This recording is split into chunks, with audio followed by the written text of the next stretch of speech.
The woman blocked his path by the mailbox, her voice cracking with frustration. "Why do you keep avoiding me?" Daniel stood frozen, clutching the unopened letters in his hand, his eyes refusing to meet her face. For 6 months, he had mastered the art of disappearing whenever she appeared. Not because he hated her, but because every time he looked at her, something inside him shattered all over again. She didn't know that to him.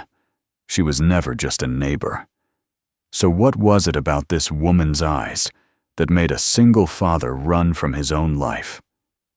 Daniel Harris had built his life around avoiding the unexpected. Every morning at 6:15, he woke before his alarm.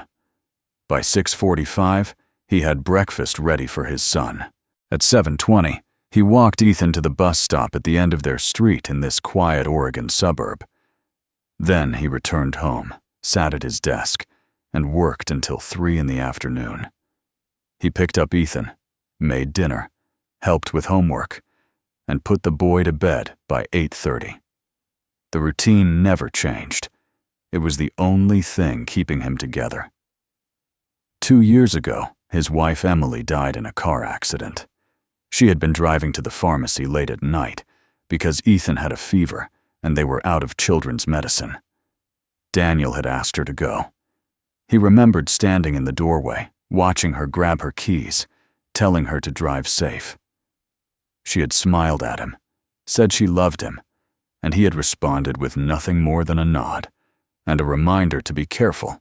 Those were the last words he ever spoke to her. An hour later, a police officer knocked on his door.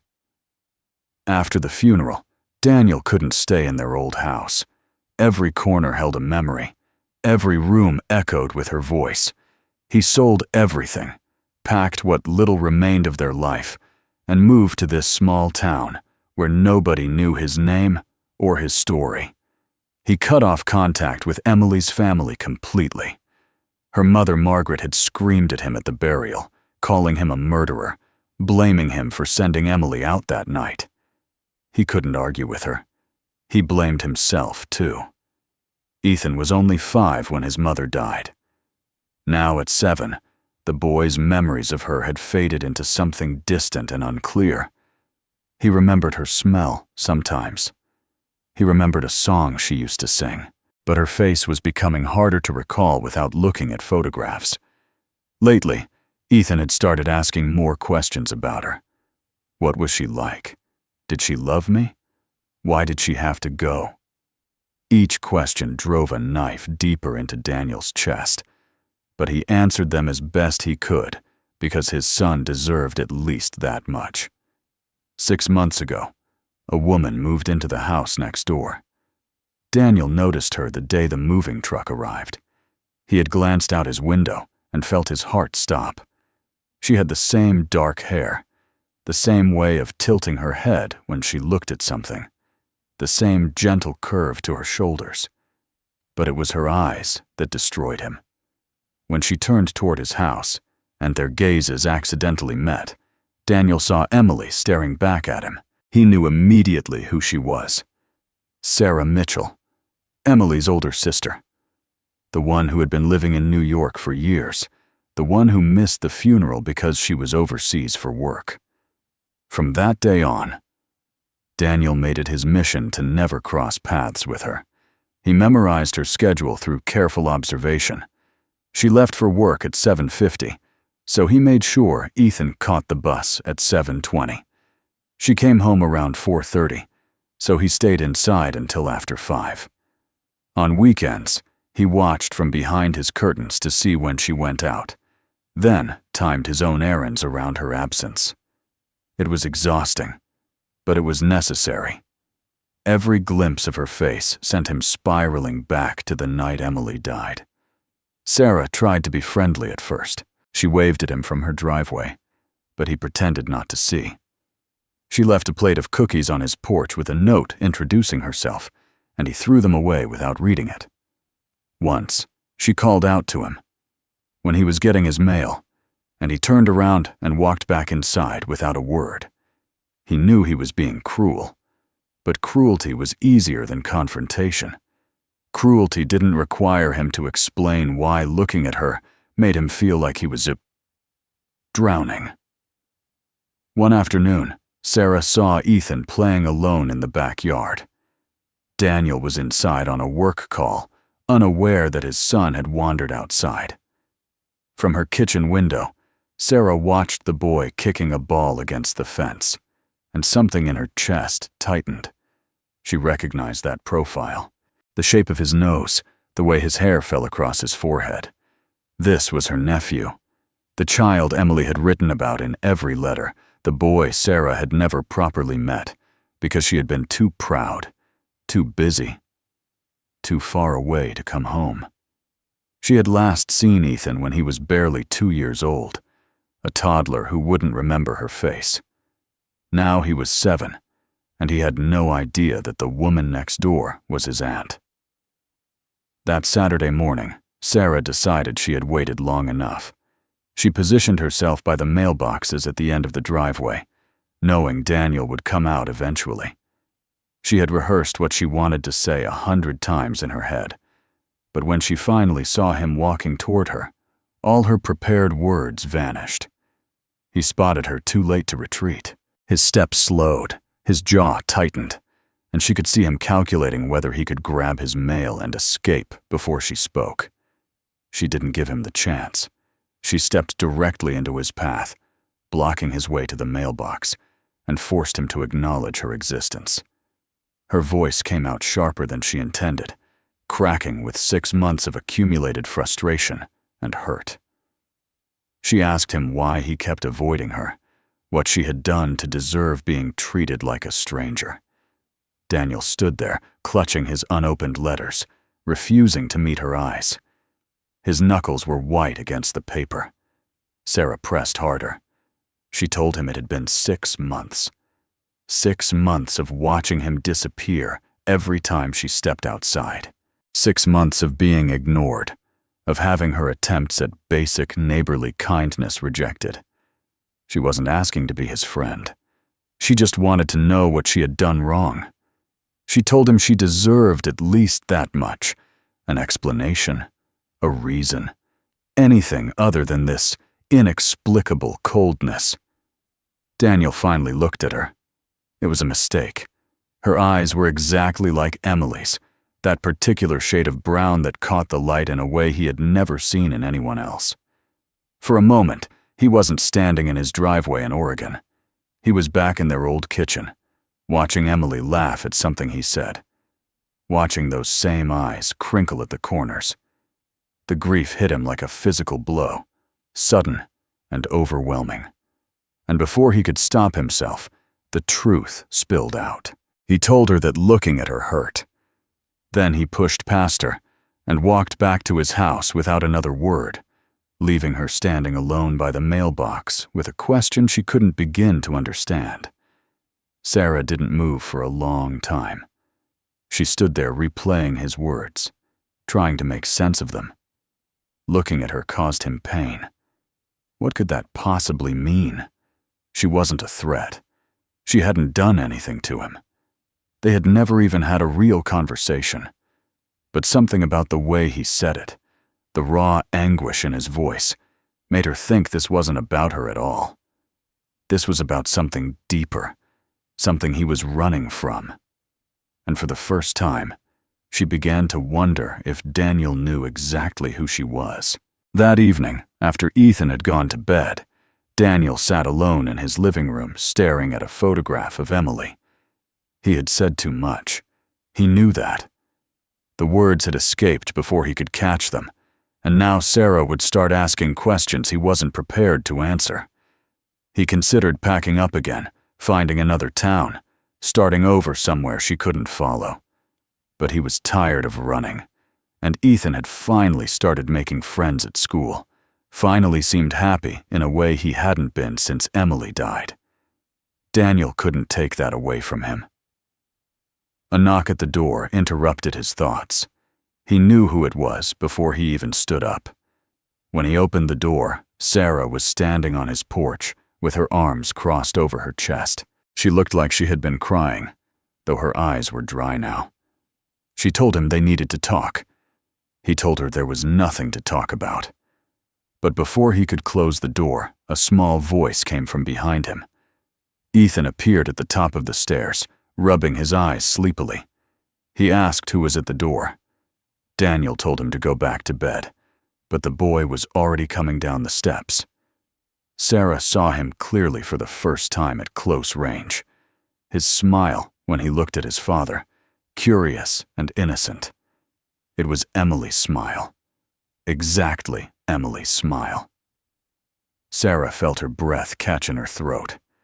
Daniel quickly guided Ethan back toward the stairs, telling him everything was fine, that he should go back to sleep. The boy obeyed reluctantly, glancing over his shoulder at the woman in the doorway before disappearing into his room. When Daniel turned back to Sarah, her expression had changed. The frustration was gone, replaced by something that looked almost like recognition. She asked him directly. She wanted to know if he knew who she was. Daniel didn't answer immediately. He looked at her standing in his doorway, this woman who shared Emily's blood and Emily's face, and he realized he couldn't keep lying. Not to her. Not about this. He told her yes. He knew she was Sarah. Emily's sister. The sister who had been living across the country, who had missed the funeral, who had been absent from Emily's life for years before she died. Sarah absorbed his words in silence. Then she asked him why he never said anything. Why he spent 6 months pretending she was a stranger instead of acknowledging who she was. Daniel's answer was simple. He told her that every time he saw her face, he saw Emily. Every time he heard her voice, he heard his wife. Being near her forced him to remember everything he had spent 2 years trying to bury. He told her about the guilt, how Emily died because of him, because he asked her to go out that night, because he couldn't be bothered to drive to the pharmacy himself. He told her he couldn't bear to look at Sarah, because she was a living reminder of the worst mistake he ever made. When he finished, Sarah stood very still. Her expression had hardened into something unreadable. Then she spoke, and her words cut through him like a blade. She asked if he thought he was the only one in pain. Before he could respond, she turned and walked back to her house, leaving him alone with the question echoing in the empty space between them. The days following their confrontation were heavy with silence. Daniel returned to his routine, but it felt hollow now. He still watched Sarah's house from behind his curtains, still timed his movements to avoid hers, but the purpose had shifted. Before, he was hiding from the pain of seeing her face. Now he was hiding from the shame of what he had confessed.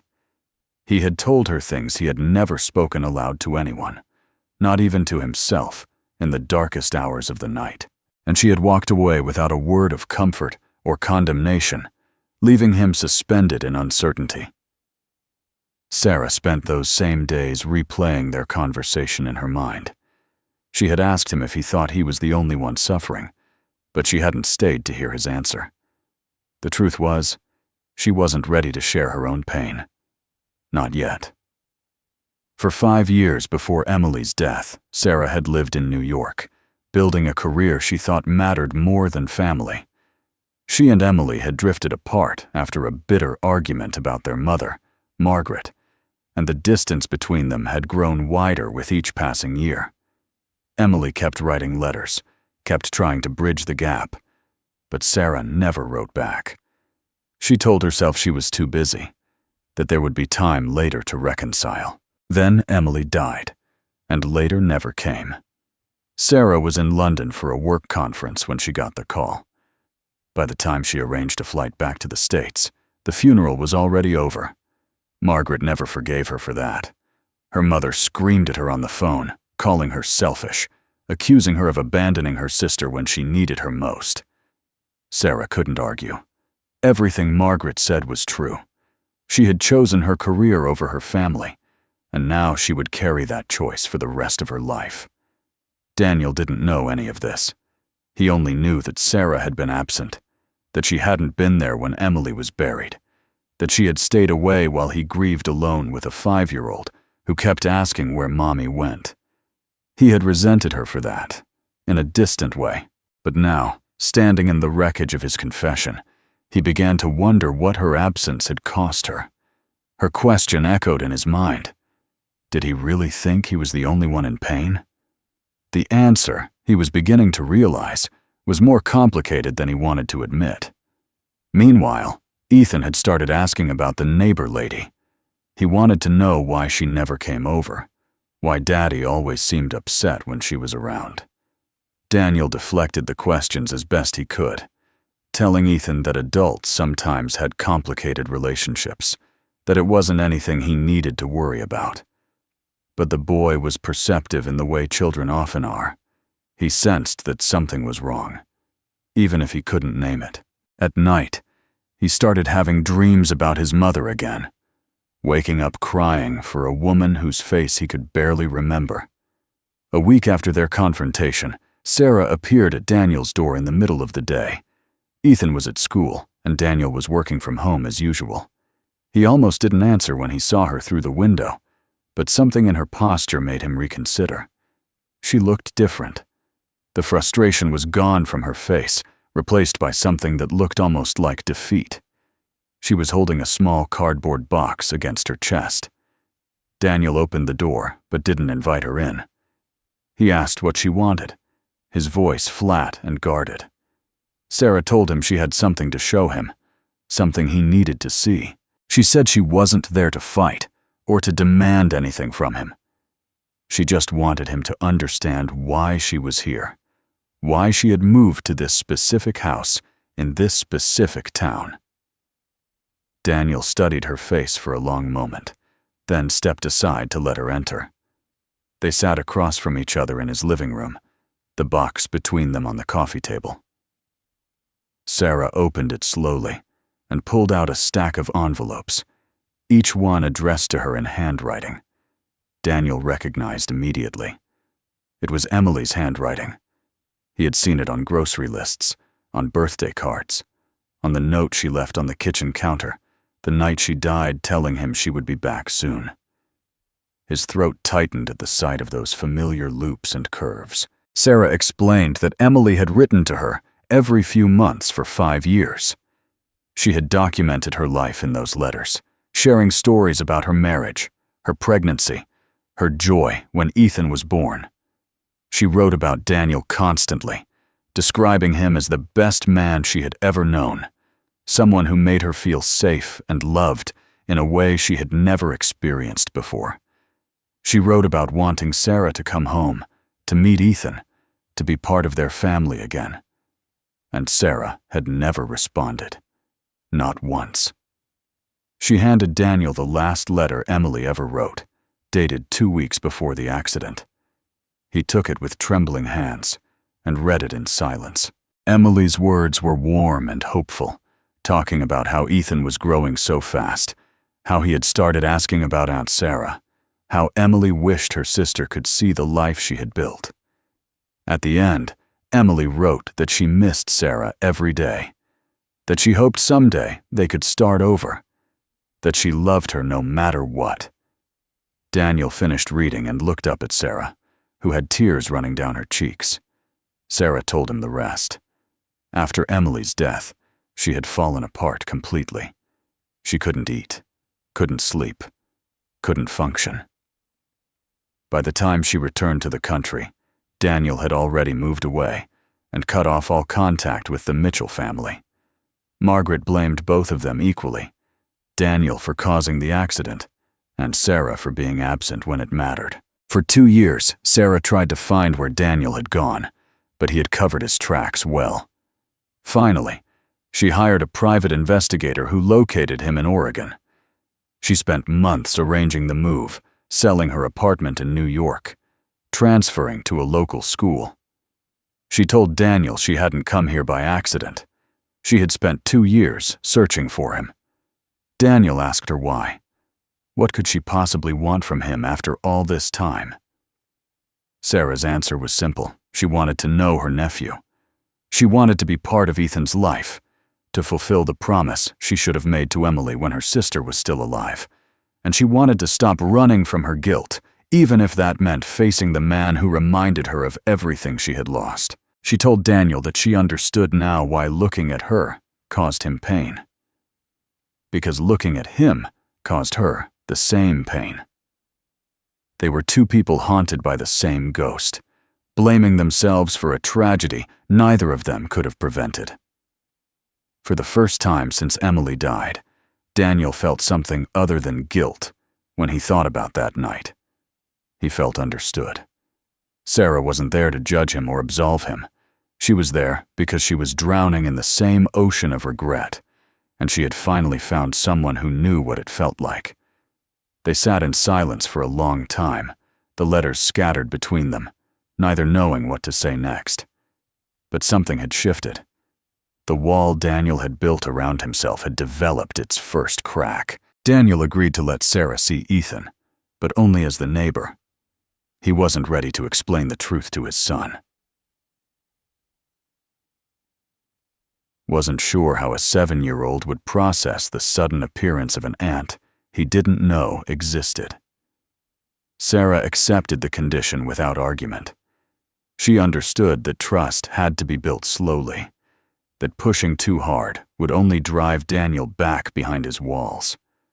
Their interactions started small. Sarah would wave at Ethan when he was playing in the yard, and Daniel would allow it. Then she started bringing over homemade cookies, sitting on the porch while Ethan told her about school and his friends and the video game he was trying to beat. Daniel watched from inside, protective and wary, but also something else, something he didn't want to name.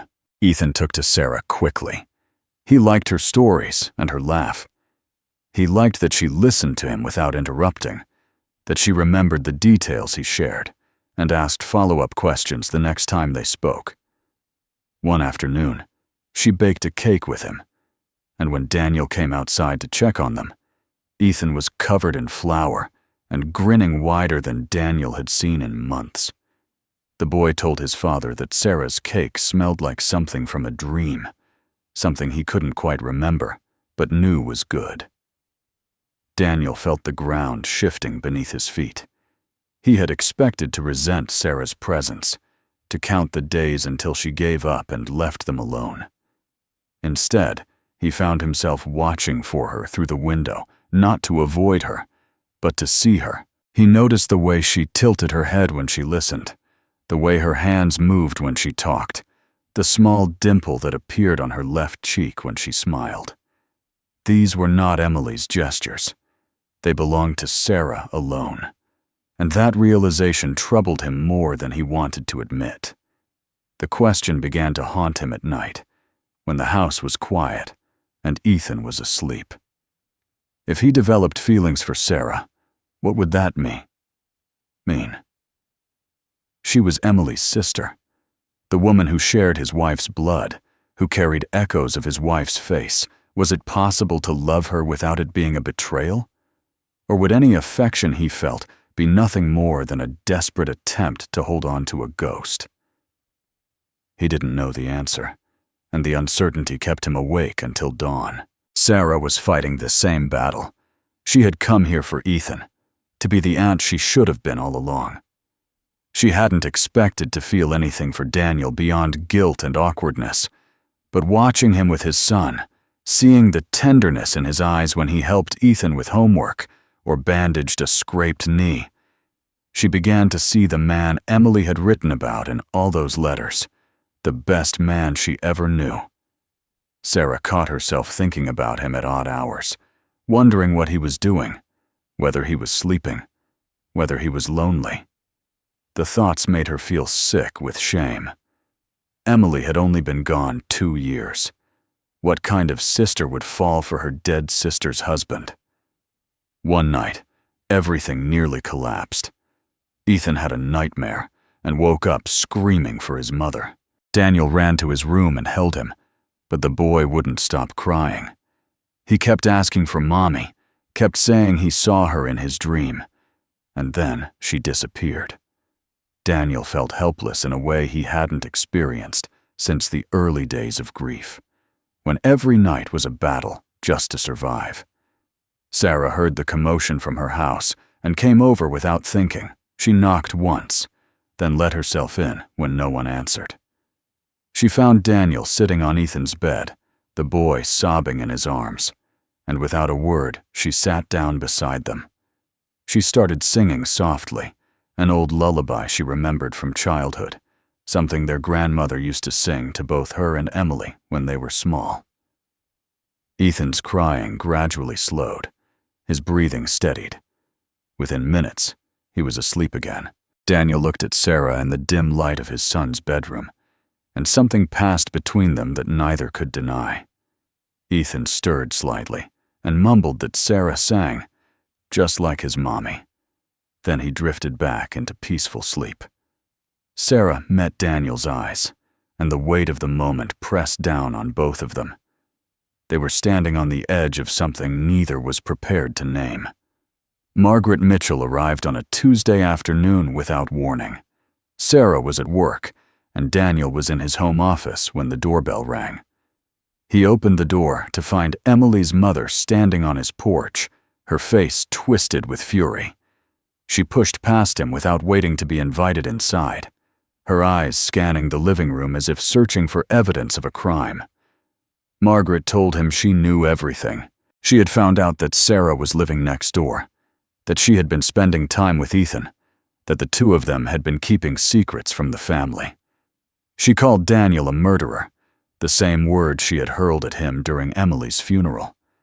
She accused him of killing her daughter and then seducing her other daughter out of some sick need to replace what he had lost.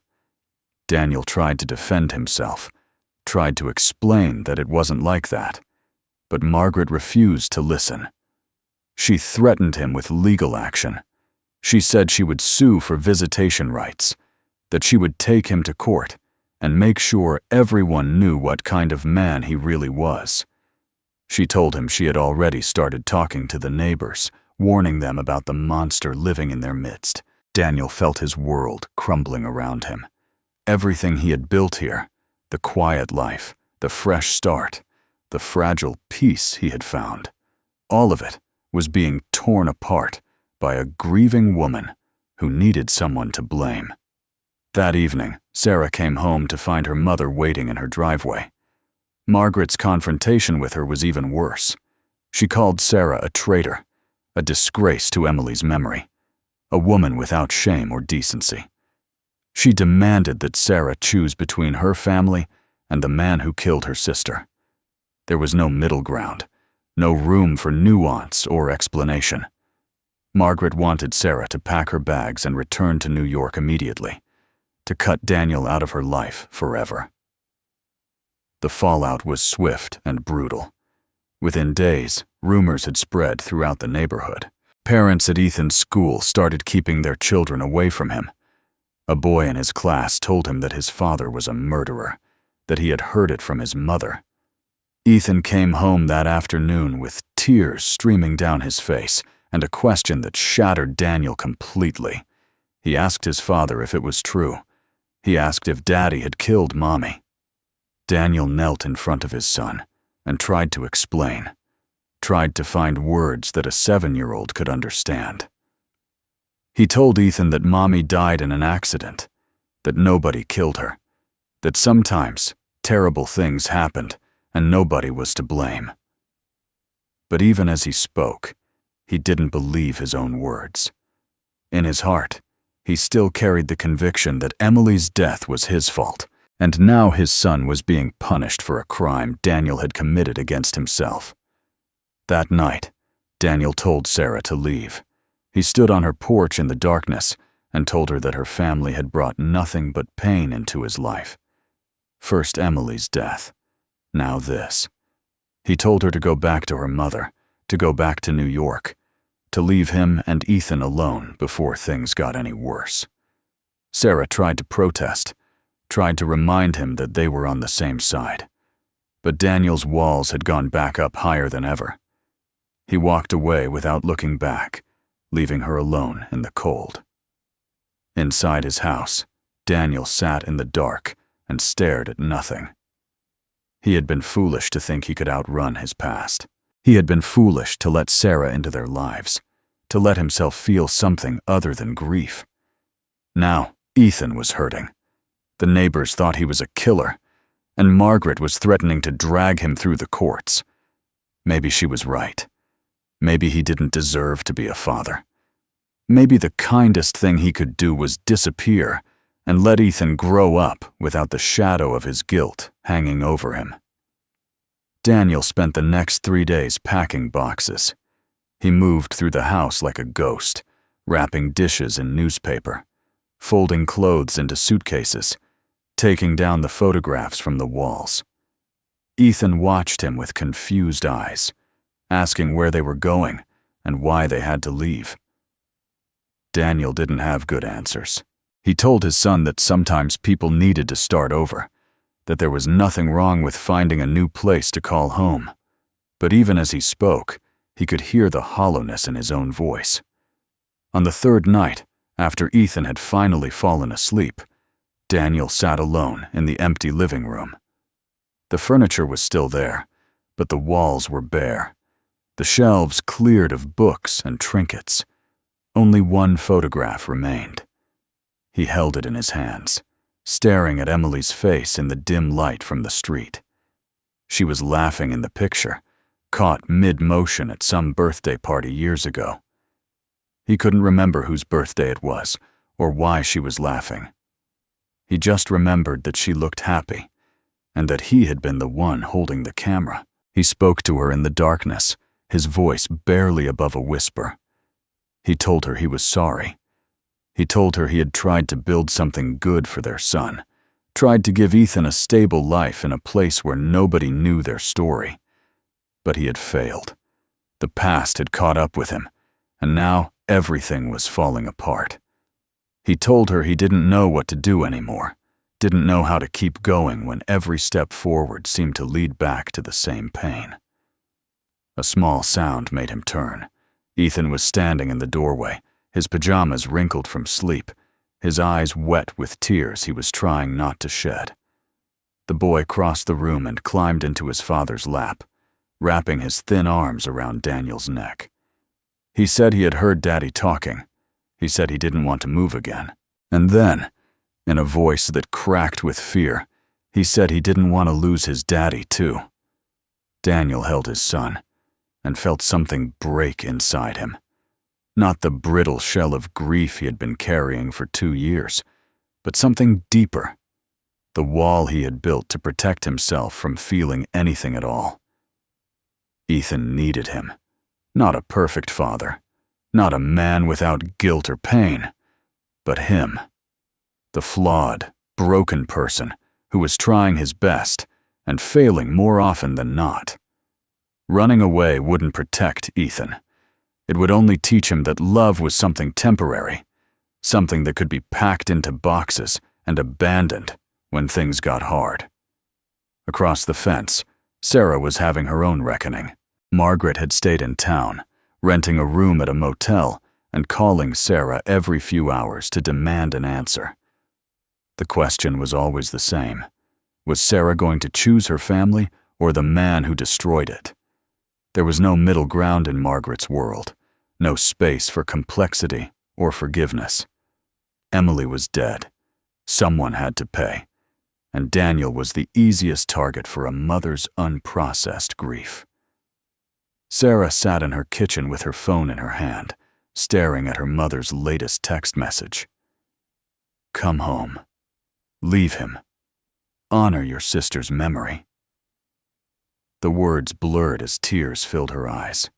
She thought about Emily, about all those letters she never answered, about the years she wasted being angry over something she couldn't even remember anymore. She thought about the last line Emily ever wrote to her. "I love you no matter what." Her sister had died still hoping they would reconcile, and now Margaret was asking Sarah to honor that memory by perpetuating the same hatred that had kept them apart. The next morning, Sarah drove to her mother's motel. Margaret opened the door with a look of triumph, assuming her daughter had come to surrender. But Sarah didn't step inside. She stood in the doorway and told her mother that she wasn't leaving. She told her that Emily had loved Daniel more than anything in the world, that their marriage had been happy and full of joy, that Emily would never have wanted this vendetta. Margaret started to argue, her voice rising with familiar anger, but Sarah cut her off. She pulled out the last letter Emily had written, the one she had shown Daniel weeks ago. She read it aloud, forcing her mother to hear every word. Emily's description of her happiness, her gratitude for the life she had built, her declaration that Daniel was the best man she had ever known. When Sarah finished reading, she looked at her mother and saw something she hadn't seen in 2 years. Margaret's face had crumpled.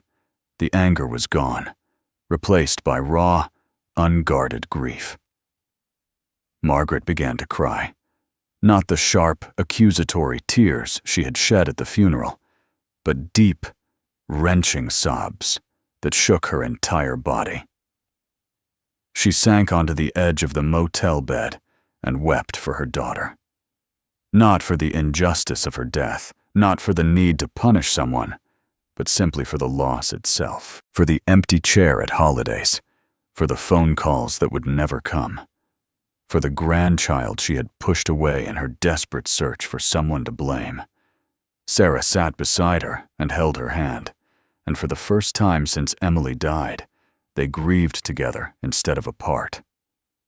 Sarah found Daniel the next evening, sitting on his porch steps with an unopened beer beside him. The boxes were still stacked inside his house, but something in his posture had changed. He looked tired rather than defeated. When he saw her coming, he didn't get up to leave. He just watched her approach and waited. She was carrying a small box, different from the one she had brought before. Inside were photographs from her childhood, pictures of her and Emily as little girls, swimming in a backyard pool, dressed up for Halloween, sitting on their grandmother's lap. She sat down beside Daniel and spread the photographs between them, pointing out the similarities she had never noticed before. The shape of Emily's eyes, the curve of her smile, the way she tilted her head when she was thinking. Sarah told Daniel that she understood now why looking at her caused him pain. She carried pieces of Emily in her face, in her gestures, in ways neither of them could control. But she also told him something else. If he spent his life running from those reminders, he would be running from Emily herself. The woman he loved wasn't just in the photographs on his walls. She was in Sarah's eyes, in Ethan's smile, in all the people who had loved her and been changed by that love. Running away meant leaving all of that behind. Daniel listened without interrupting. When she finished, he was quiet for a long time. Then he told her about the night Emily died, about the phone call he replayed in his mind every day. She had said she loved him, and he hadn't said it back. He had told her to drive carefully, as if that was a substitute for the words she deserved to hear. He had lived with that regret for 2 years, convinced that his last moment with his wife had been a failure of love. Sarah shook her head. She told him that Emily knew. She knew he loved her every single day they were together. One phone call couldn't erase years of devotion. One moment of distraction couldn't undo a lifetime of being present. Emily had written about it in her letters, the way Daniel made her feel safe, the way he showed up for her in 1,000 small ways that mattered more than grand gestures. He hadn't failed her.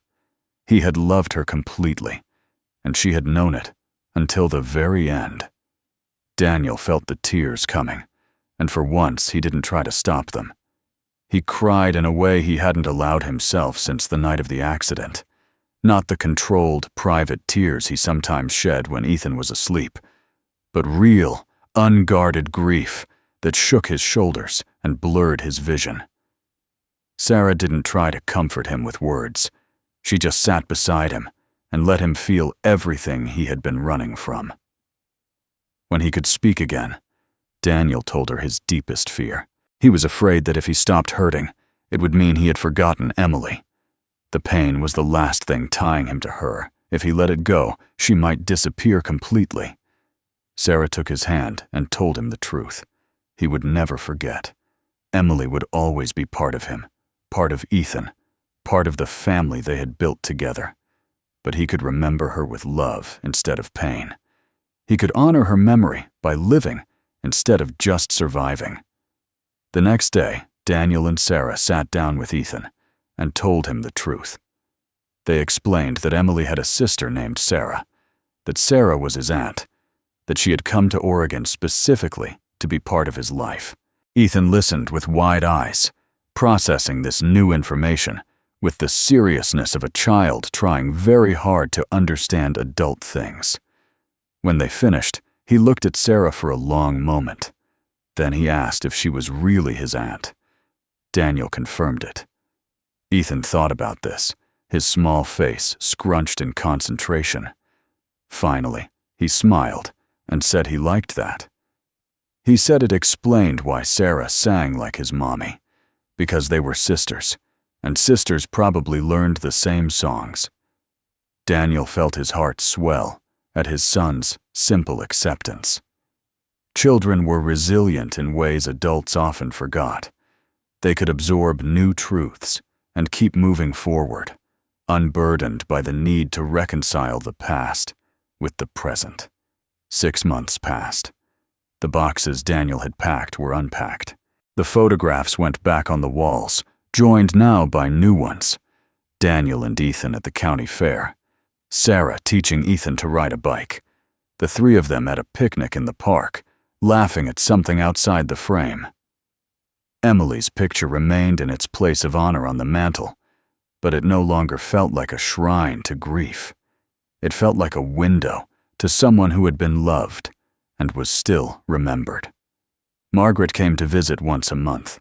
Her relationship with Daniel remained complicated, marked by awkward silences and careful conversations. But she tried. She brought presents for Ethan and asked about his school. She looked at the photographs of Emily without flinching. The anger that had consumed her for 2 years had not disappeared entirely, but it had softened into something more bearable. She was learning, slowly, to miss her daughter without needing someone to blame. Daniel no longer checked the window before stepping outside. He no longer timed his movements around Sarah's schedule. They had fallen into an easy rhythm, 2 households that functioned almost as one. Sarah had dinner with them most nights. She helped Ethan with his homework while Daniel cooked. On weekends, they took walks through the neighborhood or drove to the coast to watch the waves. Neither of them had put a name to what they were becoming. The labels didn't matter yet. What mattered was that they were moving forward together. One morning, Daniel walked out to get his mail and found Sarah already there, standing by the mailbox where everything had started. She was holding an envelope, some piece of junk mail that didn't matter. When she saw him approaching, she smiled. It was a real smile, unguarded and warm, and it didn't make him think of Emily anymore. It just made him think of Sarah. She asked him if it still hurt to look at her. The question carried the weight of everything they had been through, the months of avoidance, the confessions and confrontations, the grief they had shared, and the healing they had found. Daniel looked at her face, at the eyes that were her own, and the smile that belonged only to her. He told her the truth. It still hurt, but it was a different kind of hurt now, the kind that reminded him he was still alive. They stood together in the early morning light, 2 people who had found each other in the wreckage of a tragedy neither of them had caused. The pain hadn't disappeared. It never would entirely. But they had learned to carry it together, and in doing so, they had discovered something unexpected. Sometimes, looking at what hurts the most is the only way to heal. Not because the pain goes away, but because you learn to hold it alongside everything else. The love, the hope, the stubborn determination to keep walking forward, even when every step reminds you of what you've lost.